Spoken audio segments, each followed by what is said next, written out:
Have you ever stood at the entrance of a maze and felt like it was watching you back? That's exactly how Sam and Scout felt the first time they saw Ashveil Manor's hedge maze. It stretched across the back garden like something that had grown not from seeds, but from secrets. The hedges were impossibly tall, taller than the manor's second-floor windows, and so dark green they were almost black, even in full afternoon sunlight. Carved wooden signs had been posted around the maze's iron entrance gate, each one reading the same warning in faded red letters. Maze closes at sundown. Do not enter after dark. Sam had counted 7 of them. Scout had counted 8. They still argued about it. The twins had arrived at Ashveil Manor 3 days ago to spend the summer with their great-aunt Millicent, a small, sharp-eyed woman who smelled of lavender and old paper. She ran the manor as a heritage museum, and the hedge maze was its biggest attraction, during the day at least. The maze was designed 200 years ago, Great-Aunt Millicent had told them over dinner that first night, her teacup rattling slightly in its saucer. By a brilliant inventor named Cornelius Vane. He built it as a gift for his daughter Elara. He also built her a companion, a mechanical puppet, clever as a cat wound by a brass key. She'd paused then, her eyes drifting toward the dark window. But one autumn night something changed, and nobody ever spoke of Cornelius Vane again. It was Scout who found the key. She'd been exploring the manor's dusty east wing on the second afternoon, running her fingers along shelves of forgotten curiosities, glass paperweights, rusted compasses, jars of dried flowers, when something small and bright caught her eye beneath an overturned birdcage. It was a key unlike any she had ever seen. The handle was shaped like a coiled serpent biting its own tail, and the bit at the end was a pattern of tiny interlocking gears, so intricate she needed a magnifying glass to count them all. "Sam," she whispered, even though she was alone, "you have to see this." They spent that whole evening trying every lock in the manor. Every single one. The key fit nothing. Not one thing. It was, by every measure, a key that belonged to a door that didn't exist. The first night they heard the ticking was the 3rd night of their stay. Sam woke up at exactly 12 minutes past midnight. He knew because he checked. To a sound drifting through the open window. Tick, tick, tick, tick, tick. Not the sound of a clock. Faster, more urgent, like a small heartbeat running out of time. He shook Scout awake immediately. She sat up, listened for exactly 4 seconds, and said, "It's coming from the maze." They pressed their faces against the window glass together. The maze below was silver and shadow under a full moon, and as they watched, the hedges moved. Not in the wind, not in any natural way. Entire walls of dark green slowly rotated, slid, rearranged, as though the labyrinth were solving a puzzle only it understood. And somewhere inside it, a tiny light bobbed between the hedges. "Something's in there," said Sam. "Something alive," said Scout. Neither of them slept again that night. They decided to investigate in the morning, in daylight like sensible people. They found the maze's oldest section, a part Great-Aunt Millicent never showed visitors, tucked behind a crumbling stone wall thick with ivy. The hedges here were gnarled and ancient, and the path between them was so narrow they had to walk single file. Pressed into the soil at intervals were small brass plaques, so tarnished they were nearly invisible. Scout scraped moss from one with her thumbnail. The engraved words read, "Ilara's Walk, 1847. This part was built for the daughter," Sam said slowly. "The one Cornelius Vane built the puppet for." They looked at each other. The key was in Scout's coat pocket. She could feel its weight like a small, important secret. Deeper in the old section, they found something extraordinary. A pocket built into the base of one hedge, perfectly concealed by a curtain of ivy.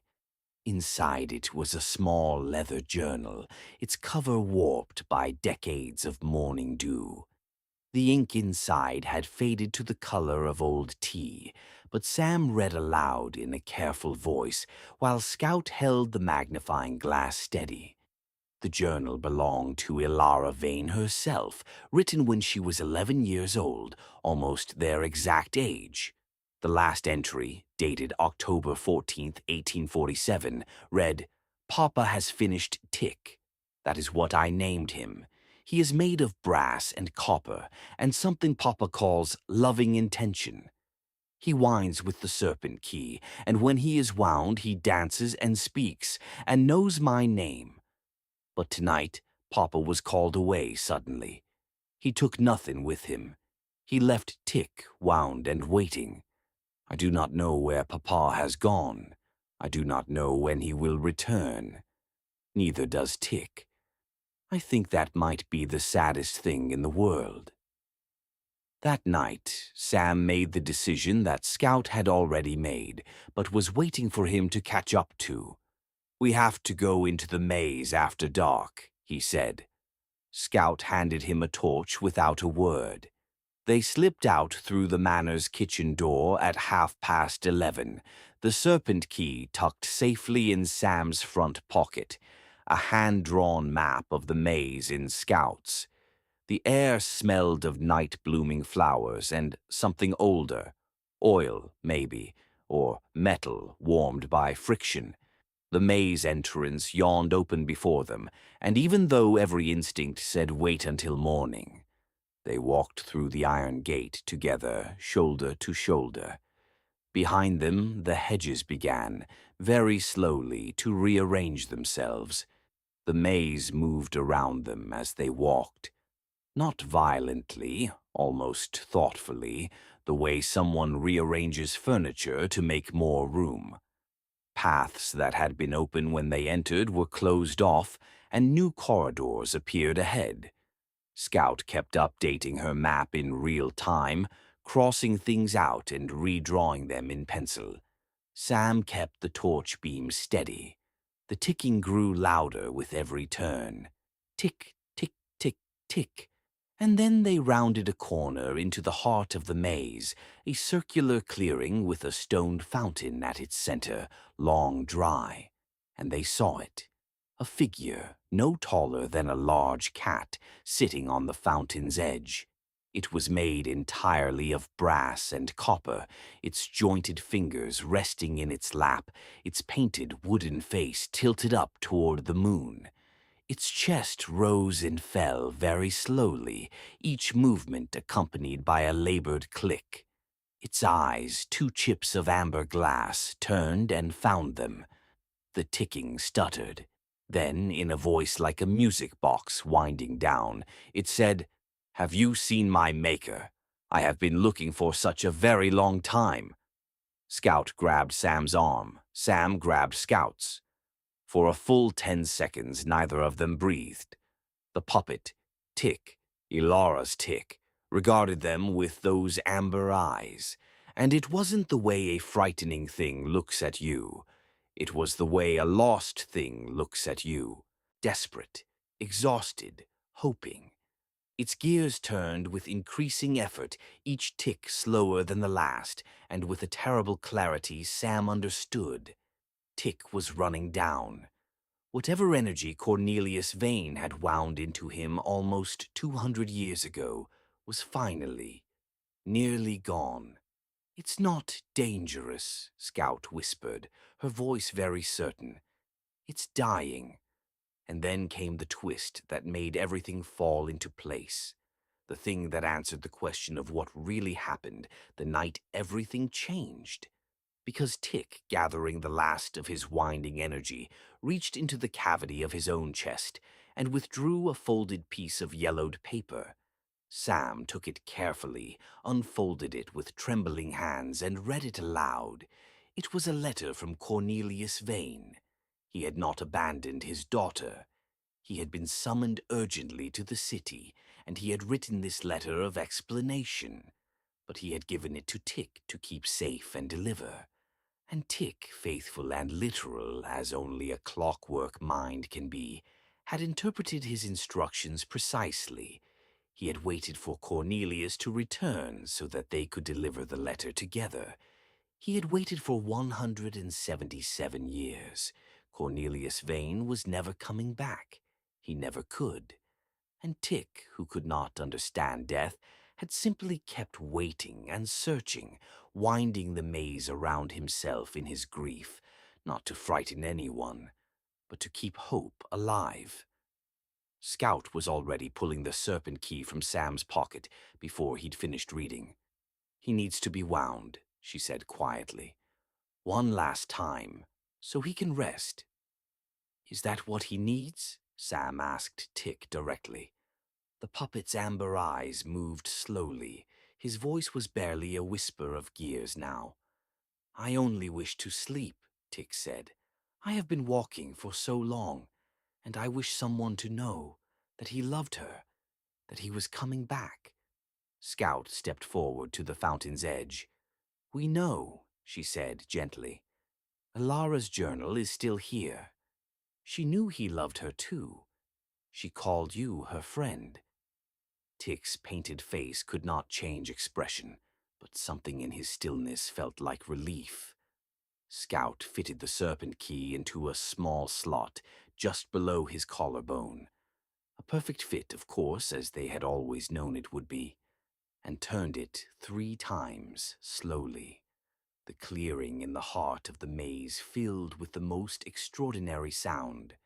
Not the urgent, desperate tick of before, but something slower, melodious, a tiny brass music box song, high and sweet, the kind a father might compose for a daughter he adored. Tick stood up from the fountain's edge and, for just a moment, he danced.